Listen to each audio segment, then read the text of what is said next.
और उनके साथ शांति का रास्ता प्रशस्त करिए। और मित्रों, मुझे कहते हुए आनंद है कि जो बीटीआर क्षेत्र का शांति समझौता हुआ मोदी जी की अगुवाई में, उसको 1 साल आज पूरा हुआ है। आपका चुनाव भी समाप्त हो गया है और शांति के एक नए युग की शुरुआत हुई। मित्रों, सालों से चली आई समस्या जिसने 5000 से ज्यादा लोगों की जान ली, मोदी जी के दृढ़ निश्चय और मोदी जी के मार्गदर्शन और हमारे प्रमोद जी के इनिशिएटिव के कारण आज ये समस्या शांत हो गई है और आने वाले अनेक सालों तक ये हमारा बोडो क्षेत्र विकास के रास्ते पर आगे चल पड़ेगा। मित्रों, आज मोदी जी के प्रतिनिधि के नाते, भारत के गृह मंत्री के नाते मैं आप सभी को विश्वास दिलाने आया हूं कि बोडो क्षेत्र जो कभी रक्त रंजित हुआ करता था, हथियार उठाने वाले लोग यहां हत्याएं करते थे, अपहरण करते थे, आज मैं आपको विश्वास दिलाना हूं कि कुछ ही सालों में पूरे असम में सबसे विकसित क्षेत्र ये हमारा बोडो क्षेत्र होने वाला है। मित्रों, सबसे विकसित क्षेत्र होने, और इसीलिए मैं आज जब बोडोफा उपेंद्र नाथ ब्रह्मा जी की मूर्ति को पुष्प चढ़ा रहा था, तो रूपनाथ ब्रह्मा जी और उपेंद्र नाथ ब्रह्मा जी को उन्होंने जो स्वप्न देखा था इस क्षेत्र के विकास का, इस क्षेत्र में शांति का, इस क्षेत्र में आपके अधिकारों का, उसको मैं साकार होते हुए देख रहा हूं। इसलिए मैंने कहा मेरे मन को अपार शांति है। दूसरी शांति का विषय है, इस क्षेत्र में मैं कई बार आया हूं, कई रैलियां की हैं, चुनाव में भी की है, पहले भी की है, परंतु मित्रों, जहां बोडो और नॉन बोडो दोनों उपस्थित हो, ये पहली रैली है और इसलिए भी ये रैली का महत्व है। यहां बोडो भी है, नॉन बोडो भी है, और जिन्होंने जहर पिलाया था बोडो नॉन बोडो को, ये सबको ये संदेश है कि बोडो भी यहां के हैं, नॉन बोडो भी यहां के हैं, सब असम के पुत्र है, सब भारत मां की संतान है, सब मिलकर इस देश को आगे बढ़ाएंगे, असम को विकास के रास्ते पर ले जाएंगे। पूरे असम के अंदर इस प्रकार का जहर फैलाकर जिन्होंने शांति का भंग किया था, उनको आज ये रैली इसका एक जवाब है। मित्रों, एक ऐतिहासिक बोडो समझौता 27 जनवरी 2020 के दिन देश के प्रधानमंत्री मोदी जी के नेतृत्व में हुआ। मुझे उसमें उपस्थित रहने का सौभाग्य मिला था और उस वक्त जो बातें हुई थी लिखित में और मौखिक, मैं आज आप सबके सामने इसका कमिटमेंट दोहराने आया हूं कि भारत सरकार वो सारे वादों को पूरा कर कर आपके विश्वास को पूरा करेगी। मित्रों, असम सरकार ने भी, हमारे मुख्यमंत्री सर्बानंद जी और भाई हेमंत विश्व शर्मा ने भी इस समझौते के लिए बहुत अच्छा प्लेटफॉर्म तैयार करने का काम करा।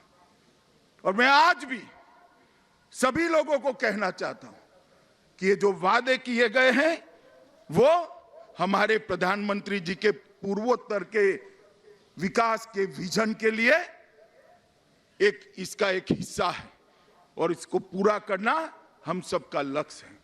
मित्रों, प्रधानमंत्री जी ने न केवल असम, पूरे पूर्वोत्तर क्षेत्र के अंदर जो इंसर्जेंसी हुई उसको एक के बाद एक समाप्त करने की शुरुआत की है और इसका शुभारंभ ये बोडो शांति समझौते से हुआ है।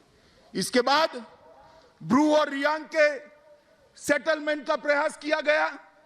8 अलग अलग हथियारी ग्रुपों ने हमारे मुख्यमंत्री के सामने 700 लोगों ने हथियार डालकर शांति का रास्ता प्रशस्त किया और ये सारी प्रक्रिया विकास के रास्ते में हमें ले जाने वाली है। क्योंकि मोदी जी ने जो न्यू इंडिया की कल्पना की है, आत्मनिर्भर भारत की कल्पना की है, वो कल्पना न्यू बोडोलैंड और आत्मनिर्भर बोडो क्षेत्र के अलावे समाप्त नहीं हो सकती। इसलिए हमें इसके सामने जाना है। मित्रों, आज हिंसा का युग समाप्त हो रहा है और शांति का युग शुरू हो रहा है।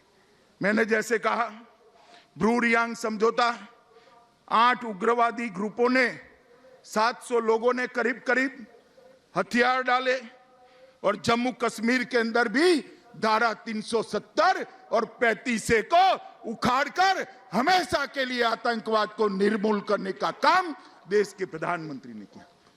कहते थे वहां ये हो जाएगा, वो हो जाएगा, रक्त रंजित हो जाएगा जम्मू कश्मीर।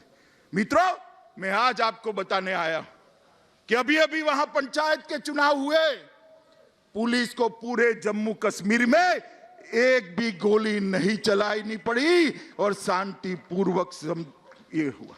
यहां पर भी चुनाव हुआ, 80% से ज्यादा वोटिंग हुआ।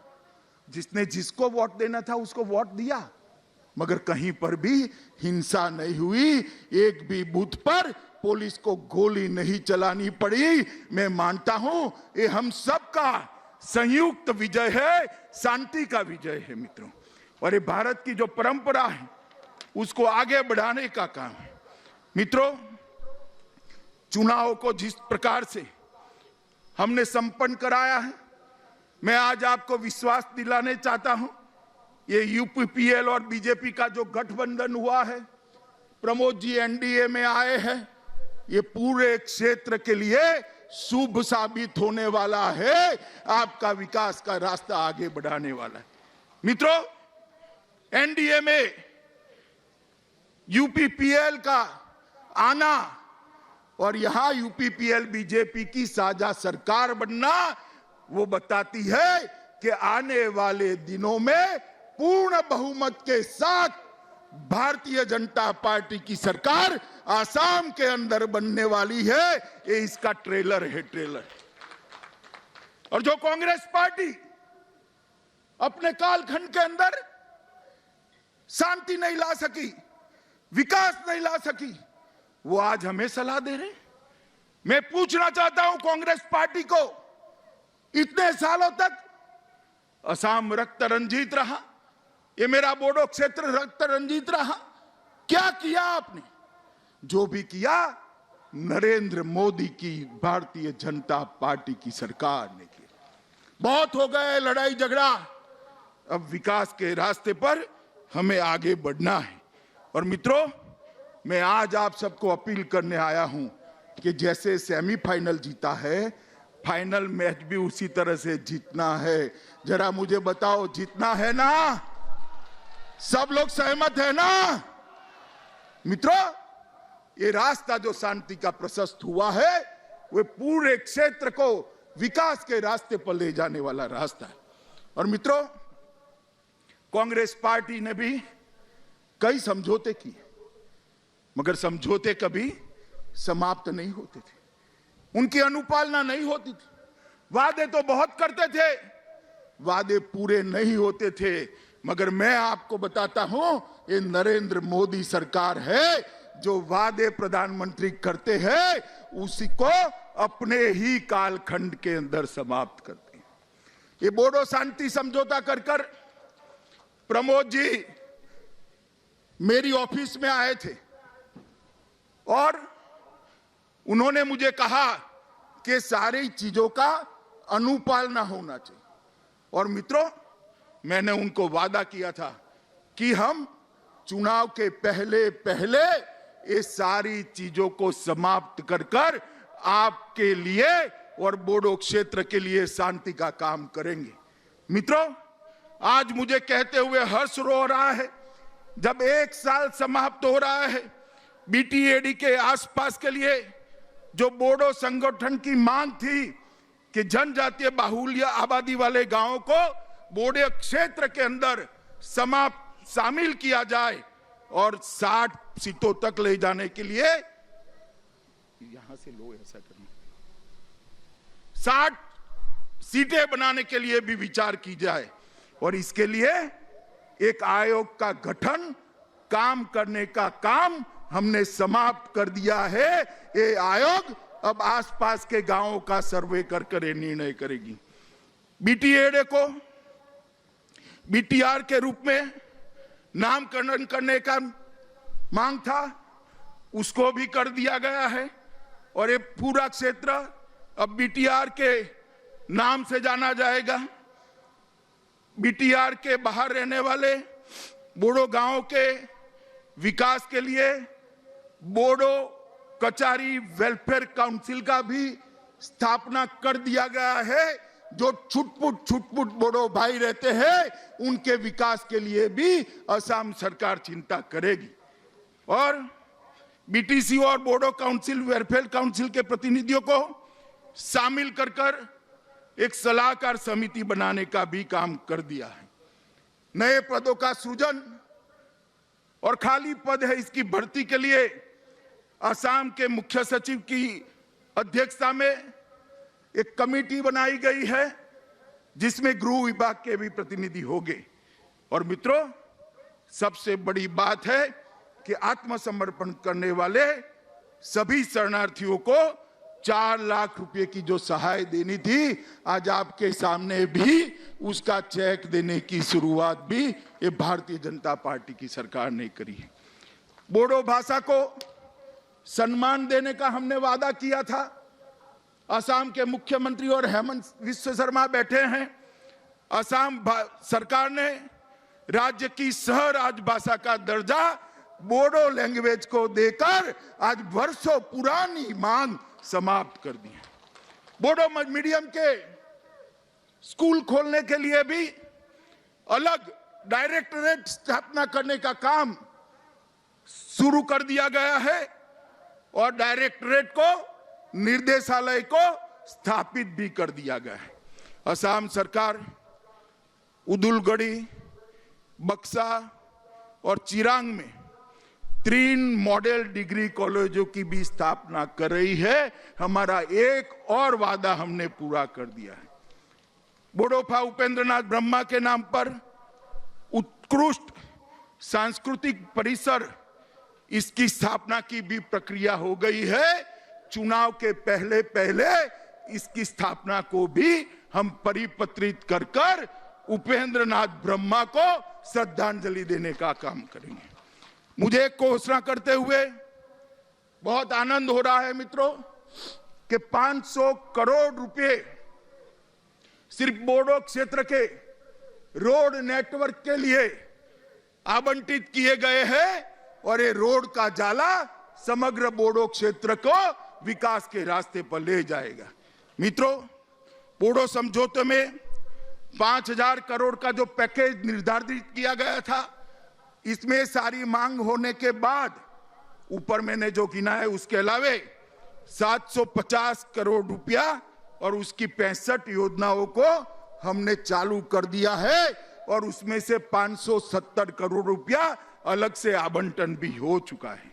मित्रों, मैं यहां पर आज वादा करने आया हूं कि बोडो जनजाति के हर अधिकार को, बोडो संस्कृति को, बोडो भाषा को हम सुरक्षित रखेंगे, इसका संरक्षण भी करेंगे, इसका संवर्धन भी करेंगे और उसको आगे भी बढ़ाएंगे। क्योंकि नरेंद्र मोदी सरकार मानती है, इस देश के प्रधानमंत्री मानते हैं कि सबका साथ, सबका विकास और सबका विश्वास यही एक मंत्र है जो भारत को आत्मनिर्भर बना सकता है। और प्रधानमंत्री जी का सीधा ध्यान है बोडो समझौते का अमल कैसे हो रहा है। और मैं आपको फिर से एक बार कहना चाहता हूं कि आर्थिक, सांस्कृतिक, शैक्षणिक हर प्रकार की प्रगति को हम सुनिश्चित करेंगे और साथ ही साथ आपके राजनीतिक अधिकारों का भी सुरक्षा हम करेंगे। उचित स्थान बोडोलैंड के हमारे प्रतिनिधियों को असम सरकार के अंदर भी मिलेगा। मित्रों, असम के अंदर 2014 में भारतीय जनता पार्टी की सरकार बनी और उसके साथ ही शांति, विकास और रोजगारी के एक नए युग की शुरुआत हुई। असम के अंदर सालों से अलग अलग नाम से युवाओं को गुमराह किया जाता था। कभी संस्कृति की बात करते थे, कभी भाषा की बात। कुछ नहीं होने वाला। असम की संस्कृति और भाषा को आपसे ज्यादा सुरक्षित करने का काम भारतीय जनता पार्टी करेगी। इसका ठेका किसी एक पार्टी का नहीं। और ये कांग्रेस पार्टी सालों तक असम को रक्त रंजित करती रही और अलग अलग प्रकार के आंदोलन करती रही। मैं पूछना चाहता हूं, अगर ये आंदोलन न हुए होते तो आज हमारा असम कहां पहुंचा? सर्बानंद जी को मुख्यमंत्री बनाया, हेमंत जी सीनियर मंत्री बने। आज 5 साल में जो 70 साल में विकास नहीं हुआ था, वो विकास आसाम का हुआ है और ये शांति प्रक्रिया के लिए है। आज भी मैं कहना चाहता हूं कि आसामी, नॉन आसामी, बोडो, नॉन बोडो, ये झगड़े खड़े करने वाले लोगों को पहचान लीजिए। ये हमारे विकास के लिए नहीं कर रहे हैं, राजनीतिक रोटियां सेकने के लिए कर रहे हैं। और समय आ गया है कि आसाम की जनता को ऐसे लोगों को सबक सिखाने का। मित्रों, कल ही प्रधानमंत्री आए थे। लगभग 106 लाख, 1.06 लाख, 1,06,000 जमीन के पट्टों का वितरण किया। हमारे प्रमोद जी ने भी यहां पर वो पट्टों का वितरण किया। और मित्रों, जिस प्रकार से कोविड महामारी का असम सरकार ने सामना किया है, मैं हृदय से मुख्यमंत्री सर्बानंद सोनोवाल और स्वास्थ्य मंत्री हेमंत विश्व शर्मा को बहुत बहुत बधाई देना चाहता हूं कि इस विकट लड़ाई को बहुत अच्छे तरीके से दोनों ने नेतृत्व किया है। पूरी दुनिया के अंदर 1% के नीचे मृत्यु दर लाना बहुत कठिन माना जाता है और मुझे कहते हुए आनंद है कि असम का मृत्यु दर पूरे भारत में सबसे कम बड़े राज्यों में 0.47% है, आधा % से भी नीचे है। और जो लोग बीमार हुए उसमें से 98% लोग आज स्वस्थ होकर अपने परिवार के पास लौट गए हैं। मैं फिर से एक बार आसाम के मुख्यमंत्री और स्वास्थ्य मंत्री, ये दोनों की जोड़ी को बहुत बहुत बधाई देना चाहता हूं। मित्रों, टीकाकरण का जहां तक सवाल है, ढेर सारे केंद्र बनाकर टीकाकरण को भी अच्छे तरीके से शुरू हो गए और आसाम को, पूरे आसाम के अंदर मोदी जी ने प्रधानमंत्री गरीब कल्याण योजना के तहत अनाज भेजने का काम किया। धान भेजा, गेहूं भेजे, दलहन भेजे, किसानों को 3 बार सहायता भेजी, फ्री गैस के सिलेंडर भेजे, माताओं के बैंक अकाउंट में 3 बार 500 रुपया भेजा गया और 4 लाख कामगार जो बाहर से आए थे उसको असम सरकार ने 4,000 रुपया प्रति व्यक्ति देकर उनके संकट के समय में सहायता की है। और जो विदेश में पढ़ रहे थे छात्र, उसको भी 1,000 अमेरिकन डॉलर की सहायता करने का काम ये भारतीय जनता पार्टी की असम सरकार ने किया है। मित्रों, स्वास्थ्य के क्षेत्र में गुवाहाटी में लगभग नया चिकित्सा महाविद्यालय 800 करोड़ की लागत से, एक एम्स, टाटा ग्रुप के साथ कैंसर अस्पताल, ढेर सारे काम यहां पर किए गए हैं। और सबसे बड़ा काम मैं ये कहना चाहता हूं कि हमारा आसाम गैंडों से जाना जाता है। ये धरोहर है हमारी, दुनिया भर के टूरिस्टों को यहां लाने की। सर्बानंद सोनोवाल ने जंगल को घुसपैठियों से मुक्त कर गैंडों के शिकार पर कंट्रोल लाकर आज ये पूरे क्षेत्र को टूरिज्म के लिए खुला है। असम माला के तहत लगभग नेटवर्क को इंप्रूव करने का बहुत बड़ा अभियान चलाया गया है। पुल और रेलवे क्रॉसिंग के लिए भी ढेर सारे काम किए गए हैं। मित्रों, किसानों के लिए भी ढेर सारे काम किए हैं, मगर नरेंद्र मोदी सरकार न केवल आसाम, पूरे उत्तर पूर्व के विकास के लिए कटिबद्ध है। मोदी जी स्वयं ये 2 टर्म में मिलाकर 40 से ज्यादा बार उत्तर पूर्व का दौरा करे हैं। सबसे ज्यादा दौरा करने वाला प्रधानमंत्री अगर कोई है तो हमारे प्रिय नेता नरेंद्र मोदी। मित्रों, 14वें वित्त आयोग में जो ग्रांट मिली, कांग्रेस के 13वें वित्त आयोग से 251% ज्यादा ग्रांट दी। कांग्रेस 90,000 करोड़ दी थी, नरेंद्र मोदी जी ने 3,13,375 करोड़ रुपया दिए।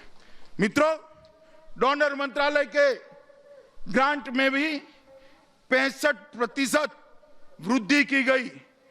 सिक्किम में पोक्यांग में 550 करोड़ का हवाई अड्डा, असम में ब्रह्मपुत्र नदी पर 6,000 करोड़ का बोगीबील रेल सह सड़क पुल, कुमारघाट अगरतला के लिए नई रेल लाइन, मीटर गेज को ट्रंक लाइन से ब्रॉड गेज में बदलने के लिए 8,000 करोड़, तुरियाल जल विद्युत योजना मिजोरम 1,400 करोड़, पारे जल विद्युत योजना अरुणाचल 1,600 करोड़, त्रिपुरा गैस आधारित बिजली प्लांट 1,100 करोड़, NH-44 त्रिपुरा के अंदर 800 करोड़, अरुणाचल के अंदर चांगलोंग खोंस सड़क 450 करोड़ और आसाम में NH-37 में 400 करोड़ रुपया का और निवेश। ढेर सारे काम। नॉर्थ ईस्ट की सभी राजधानियों को रेल से जोड़ना, हवाई मार्ग से जोड़ना और इसके माध्यम से नॉर्थ ईस्ट का विकास करना।